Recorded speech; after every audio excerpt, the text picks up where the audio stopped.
మంచి మిత్రులు. చాలా కాలం క్రితం ఒక పావురం, చీమ ఒక అడవిలో ఉండేవి. ఆ రెండూ ఎంతో స్నేహంగా ఉండేవి. ఒకరోజు ఆ చీమ నీటి పక్కనే ఉన్న గడ్డి మీద నడుస్తోంది. పొరపాటున చీమ ఆ నీళ్లలో పడిపోయింది. ఆ కొలను పక్కనుంచే వెళ్తున్న పావురం చీమను చూసింది. మిత్రమా, నేను పొరపాటున ఈ నీళ్లలో పడిపోయాను, నన్ను రక్షించవు అంది చీమ. ఏం భయం లేదు, నేనున్నాను.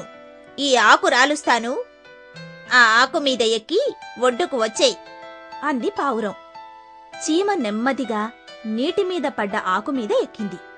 నిదానంగా క్షేమంగా ఒడ్డుకు చేరుకుంది. ఆ తర్వాత ఒకరోజు ఓ వేటగాడు బాణంతో ఆ పావురాన్ని కొట్టబోయాడు. అది చీమ చూసింది. పావురం అపాయంలో ఉందని పసిగట్టింది. వెంటనే ఆ వేటగాడి దగ్గరికి వెళ్లి అతని పాదాన్ని కుట్టింది. దాంతో ఆ వేటగాడి బాణం గురి తప్పింది. పావురం క్షేమంగా ఎగిరిపోయింది. కాబట్టి స్నేహితులు ఒకరికొకరు సహాయపడుతూ ఉంటేనే అది మంచి స్నేహం అనిపించుకుంటుంది.